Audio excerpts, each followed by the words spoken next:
Il est temps de parler street art avec nos invités. Jean-Christophe Levasseur, vous êtes directeur de la Condition publique. Merci d'être avec nous.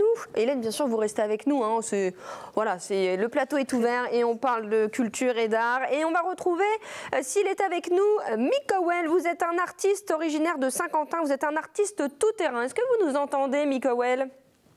Oui, j'entends. Il y a beaucoup de bruit autour de moi, mais j'entends. Alors très bien. Alors vous êtes à Saint-Quentin et vous êtes dans la rue parce que c'est là votre terrain de jeu finalement. Et vous êtes d'ailleurs, alors vous êtes boulevard Richelieu et on le voit derrière vous. Vous avez une fresque derrière vous. Vous êtes en plein travail en fait.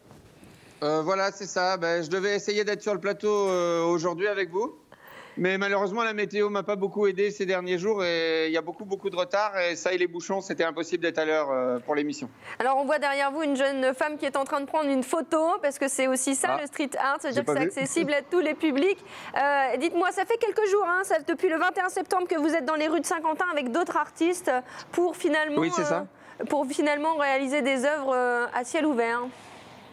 Oui, tout à fait. Donc, c'est un festival qui s'appelle Ceci n'est pas un tag, qui en est à sa 6e édition, donc sur la ville de Saint-Quentin, avec différentes petites choses qui changent cette année à cause des conditions sanitaires, puisque habituellement il y a une journée urbaine le samedi qui complète la réalisation des fresques par des spectacles, de la danse de rue, etc. Et donc là, c'est cette partie qui a tendance à rassembler du monde sur un même endroit a été supprimée cette année au bénéfice d'actions sur les murs.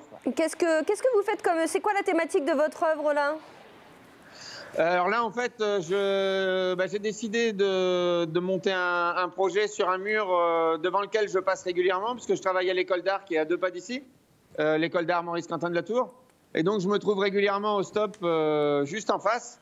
Et régulièrement, quand je me trouve devant ce mur qui est juste à l'arrière d'un espace végétalisé, j'avais envie d'y mettre en grand format un travail que je réalise depuis déjà quelques temps, qui est une sorte de réinterprétation contemporaine de motifs art déco. Oui, c'est ça. Je crois reconnaître en fait la rose stylisée art déco qu'on voit notamment dans la basilique de Saint-Quentin. Donc c'est un clin d'œil aussi au patrimoine de votre ville Saint-Quentin, ce que vous faites là. Oui, tout à fait. Donc la fameuse rose qu'on retrouve donc sur les vitraux, qu'on retrouve sur des façades de bâtiments. Donc c'était donc des ornements qui avaient été réalisés en moulage béton, bien souvent, qui étaient plaqués sur les façades. Et alors que c'était éloigné de mon travail habituel, il y a quelques mois, maintenant presque quelques années, je me suis orienté sur ce type de travail. Et donc là, l'idée étant de le mettre au même titre que le reste du patrimoine art déco dans la rue pour que les gens puissent en profiter. Eh bien oui, les gens en profitent. On va faire un petit saut à Boulogne-sur-Mer parce que évidemment dans la région, il y a beaucoup de villes qui se mettent au street art, à l'art urbain. Et justement à Boulogne-sur-Mer, vous allez voir, toute la ville a fait l'objet d'œuvres sur les murs. Les habitants se sont appropriés tout ça. Et d'ailleurs, ils réclament maintenant à ce que les artistes viennent décorer leur façade. Regardez tout de suite ce reportage de Caroline Fichten.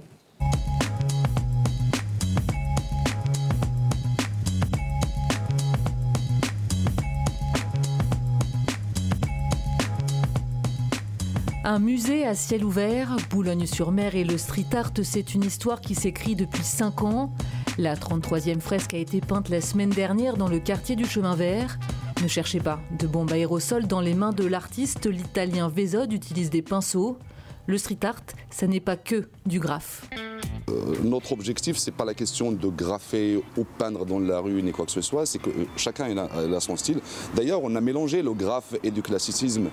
Donc vous avez ici à Boulogne, par exemple, le Cobra qui fait de l'impressionnisme, vous avez de l'abstraction, vous avez du classicisme, vous avez différents mouvements artistiques. Et c'est l'objectif, c'est sortir le musée en plein air.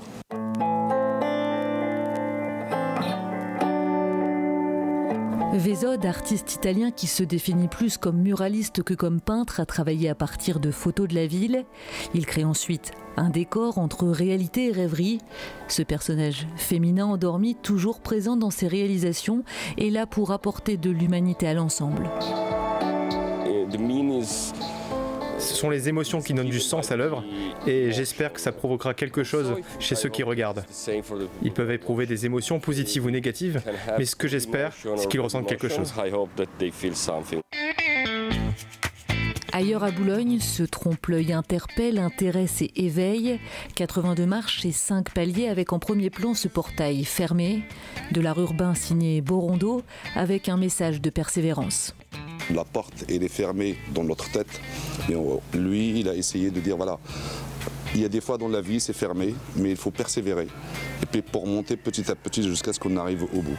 Boulogne, ville de street art, pas forcément, mais ici, l'art est dans la rue et s'offre au regard de tous. À découvrir donc au gré d'une balade ou lors d'une visite guidée de 2 heures proposée par la ville. Alors justement, vous la voyez, l'œuvre qui était dans le sujet, et ben justement, elle a été terminée depuis, regardez-moi ça, c'est vraiment impressionnant, c'est vraiment, vraiment impressionnant. Ça vous parle ça, Jean-Christophe Levasseur, puisque vous, à la Condition publique, ça fait quelques années que vous travaillez sur le street art. Oui, tout à fait. Ce que je trouve particulièrement intéressant avec les 2 sujets que vous avez choisis, c'est que ça montre l'intérêt d'avoir des artistes qui travaillent en lien avec un contexte. Voilà, Micowell à Saint-Quentin autour d'un détail architectural de cette ville. Ici, Gonzalo Borondo qui va proposer quelque chose qui est vraiment lié à cet espace. Et puis les thématiques qu'on peut voir à Boulogne, c'est aussi très lié à l'histoire de la ville, à une inspiration. Et je crois que c'est cela qui nous intéresse aujourd'hui dans l'art urbain. Faire venir des grands noms, c'est très bien, mais il faut qu'ils viennent travailler sur une matière première qui est celle de la ville et qui est celle de la ville où ils sont en train de bosser et d'instaurer ce dialogue. Je crois que alors nous, à la Condition publique, on a ouvert au champ du street art effectivement depuis 2017. Parce qu'on voulait, dans notre ADN, c'est de demander aux artistes de dialoguer avec la ville et avec les enjeux urbains. Donc l'art urbain est évidemment une de ces facettes. C'est une manière de redécouvrir la ville d'ailleurs. Il y a des parcours. C'est une manière en faisant dialoguer la ville avec les œuvres, c'est aussi une manière de parler d'un patrimoine bâti, mais aussi sensible ou de différentes problématiques de la ville. C'est un art complètement accessible puisque c'est dans la rue. Donc c'est accessible au grand public et c'est vraiment de l'art, c'est pas du graphe. Là on voit les œuvres, c'est vraiment, ça va bien au-delà en fait. Le graphe, c'est de l'art. Il y en a aussi. Hein. Le graphe, le lettrage est une forme. C'est par là qu'a commencé le mouvement dans les années 70 et 80 aux États-Unis, qui c'est ensuite le lettrage, la technique du lettrage est arrivée en France dans les années 80. C'est venu se percuter avec d'autres pratiques qui avaient commencé même bien avant, celle du pochoir, celle du collage aussi dans la rue. Donc il y a plusieurs effectivement techniques et qui depuis maintenant 20 ans voilà, tous les codes sont en train d'être en permanence questionnés avec peut-être une petite course à la viralité de la part de certains artistes, mais voilà, c'est des mélanges de techniques et c'est sans cesse en train de se réinventer. Ce qui est important, je pense, c'est que c'est l'image aussi qui change énormément. Il y a encore quelques temps, pour certaines personnes, le street art, parce qu'ils ne le connaissaient pas, c'était plutôt lié au vandalisme ou une détérioration en fait du mobilier urbain, alors que c'est pas du tout ça. Et grâce justement à tous ces artistes qui embellissent la ville et qui permettent de redécouvrir un patrimoine où vous n'avez pas de l'esthétique, mais aussi beaucoup de sens dans ces œuvres, l'image a totalement changé. Et ça aussi, c'est important de cette montée en puissance qui prend maintenant tout son sens et on oublie maintenant ce côté un peu noir qui a été souvent trop gardé pendant quelques années, ce qui n'est plus du tout le cas aujourd'hui. C'est vrai que la perception du public, du grand public a profondément évolué et c'est tant mieux. On peut aussi parler de l'évolution de la perception par les institutions où voilà, parfois des procès de la SNCF sont encore en cours contre des graffeurs des années 90 au moment où ils leur demandent de venir graffer des trains maintenant. Donc il y a une espèce de retour de...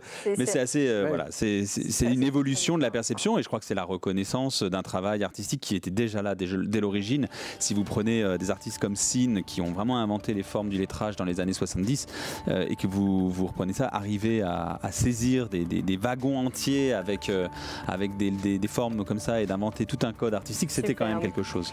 Sur le site de la Condition publique, on voit vos différents, parce que vous en avez assez souvent des événements autour du street art. Merci d'avoir été avec nous.